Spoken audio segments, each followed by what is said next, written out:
Hi hello welcome to my channel Bindu Mahesh cooking ಬ್ಲಾಗ್ಸ್ಗೆ. ಇವತ್ತಿನ recipe ಮೊಳಕೆ ಕಟ್ಟಿದ ಹುರುಳಿಕಾಳು ಸಾಂಬಾರ್. ಬೇಕಾಗಿರೋ ಇಂಗ್ರೀಡಿಯೆಂಟ್ಸ್ ಏನು ಅಂತ ನೋಡೋಣ ಬನ್ನಿ.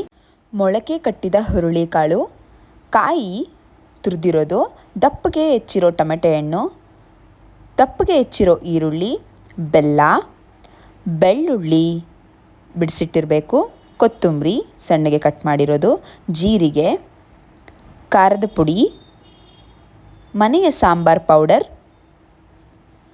MTR ಸಾಂಬಾರ್ ಪೌಡರ್, ಕರಿಬೇವು, ಸಾಸಿವೆ, ಉಪ್ಪು. ಒಂದು ಕುಕ್ಕರ್ಗೆ ಮೊಳಕೆ ಕಟ್ಟಿದ ಹುರುಳಿಕಾಳನ್ನು ಹಾಕಿಬಿಟ್ಟು ಅದಕ್ಕೆ ಬೇಕಾದಷ್ಟು, ಅಂದರೆ ನನ್ನ ಕನ್ಸಿಸ್ಟೆನ್ಸಿ, ನಾನು ಸ್ವಲ್ಪ ನೀರು ಜಾಸ್ತಿ ಇರಲಿ ಅಂತ ಹೇಳ್ಬಿಟ್ಟು ಅದನ್ನು ತೇಲೋ ಹಾಗೆ ನೀರು ಹಾಕಿಬಿಟ್ಟು 2 to 3 ವಿಷಲ್ಸ್.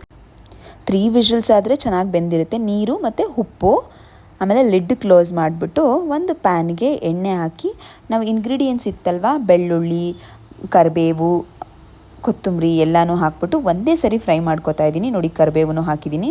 ಚೆನ್ನಾಗಿ ಫ್ರೈ ಆದ ತಕ್ಷಣ ಒಂದು ಮಿಕ್ಸರ್ ಜಾರ್ಗೆ ಅದನ್ನು ತಕ್ಕೊಳ್ಳೋದು. ಒಂದು ಮಿಕ್ಸರ್ ಜಾರಿಗೆ ಈಗ ನಾವೇನು ಹುರಿದಿದ್ವಲ್ಲ ಅದನ್ನು ತಕ್ಕೊಳ್ತಾ ಇದ್ದೀನಿ.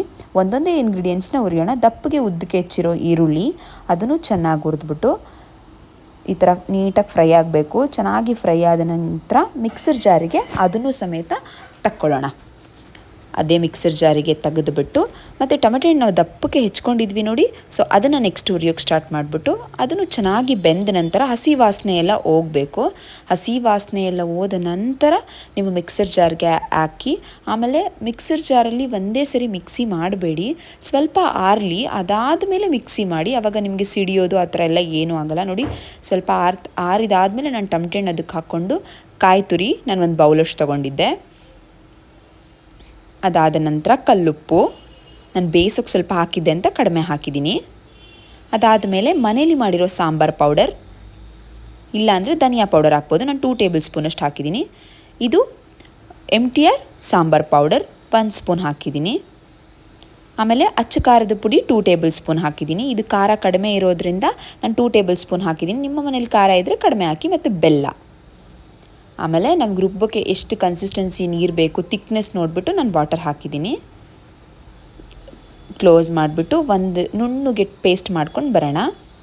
ನೋಡಿ, ಈ ಥರ ನುಣ್ಣಗೆ ಪೇಸ್ಟ್ ಮಾಡಿದ ನಂತರ ಒಂದು ಪಾತ್ರೆ ತೊಗೊಂಡು ಅದಕ್ಕೆ ಎಣ್ಣೆ ಹಾಕಿಬಿಟ್ಟು ಕರಿಬೇವು, ಸಾಸಿವೆ, ಒಂದು 1/2 ಟೇಬಲ್ ಸ್ಪೂನಷ್ಟು ಸಾಸಿವೆ, ಆಮೇಲೆ ಚೂರು ಈರುಳ್ಳಿ ಕಟ್ ಮಾಡಿದ್ದೊಂದು ಸ್ವಲ್ಪ ಇತ್ತು ಅಂತ ಈರುಳ್ಳಿ, ಆಮೇಲೆ ರುಬ್ಬಿರೋ ಅಂತಹ ಮಸಾಲೆನ ಆ್ಯಡ್ ಮಾಡಿಬಿಟ್ಟು ಆ ಮಸಾಲೆ ಎಲ್ಲ ತೊಳ್ಕೊಳ್ಳೋಕ್ಕೆ ಮಿಕ್ಸಿಗೆ ವಾಟರ್ ಹಾಕ್ಬಿಟ್ಟು ಅದನ್ನು ಚೆನ್ನಾಗಿ ಆ್ಯಡ್ ಮಾಡಿ, ಆಮೇಲೆ ನಾವು ಬೇಯಿಸಿಟ್ಟಿರೋ ವಿಷಲ್ ಆಗಿತ್ತಲ್ಲ 3 ವಿಷಲ್, ಕಟ್ಟು ಮತ್ತು ಕಾಳು ಎರಡೂ ಸಮೇತ ಹಾಕ್ಕೊಂಡಿದ್ದೀನಿ. ಹಾಕಿದ ನಂತರ ಒಂದ್ಸರಿ ರೊಟೇಟ್ ಮಾಡಿ, ನಿಮಗೆ ಇನ್ನೂ ನೀರು ಬೇಕು, ನಿಮಗೆ ತಿಕ್ನೆಸ್ ಜಾಸ್ತಿ ಆಯಿತು ಅಂದಾಗ ನೀವು ನೀರು ಆ್ಯಡ್ ಮಾಡ್ಬೋದು. ನನಗೆ ಸ್ವಲ್ಪ ಜಾಸ್ತಿ ಅನ್ನಿಸ್ತು ಗಟ್ಟಿ ಅಂತ ನಾನು ನೀರು ಆ್ಯಡ್ ಮಾಡಿದೆ. ಈ ಕನ್ಸಿಸ್ಟೆನ್ಸಿಲಿ ಕುದಿಬೇಕಾದ್ರೂ ಸ್ವಲ್ಪ ಹೊದ್ಬಿಟ್ಟು ಇನ್ನೂ ಚೆನ್ನಾಗಿ ಕುದಿಬೇಕು. ನೋಡಿ, ಈ ಥರ ಕುದ್ದ ನಂತರ ಒಂದಕ್ಕೆ ಸರ್ವ್ ಮಾಡ್ಕೊಳ್ಳೋಣ. ನಾನೊಂದೊಂದು ಪ್ಯಾನ್ ತೊಗೊಂಡ್ಬಿಟ್ಟು ಅದಕ್ಕೆ ನನ್ನ ಸಾಂಬಾರು ನೋಡಿ ಈ ಥರ ರುಚಿಯಾಗಿ ಸಾಂಬಾರು ಆಗಿರುತ್ತೆ. ಸೊ ಒಂದು ಸರಿ ಟ್ರೈ ಮಾಡಿ. ಮುದ್ದೆಗಾಗಿರ್ಬೋದು, ಅನ್ನಕ್ಕಾಗಿರ್ಬೋದು, ಯಾವುದಕ್ಕೆ ಆದರೂ ಒಳ್ಳೆ ಕಾಂಬಿನೇಷನ್ನು ಸಾಂಬಾರು. ಒಂದು ಸರಿ ಟ್ರೈ ಮಾಡಿ ಟೇಸ್ಟ್ ಹೇಗಿದೆ ಅಂತ ಕಮೆಂಟ್ ಬಾಕ್ಸಲ್ಲಿ ತಿಳಿಸಿ. ವಿಡಿಯೋ ಇಷ್ಟ ಆದರೆ ಲೈಕ್ ಮಾಡಿ, ಶೇರ್ ಮಾಡಿ, ಸಬ್ಸ್ಕ್ರೈಬ್ ಮಾಡಿ ಹಾಗೂ ಕಮೆಂಟ್ ಬಾಕ್ಸಲ್ಲಿ ತಿಳಿಸಿ.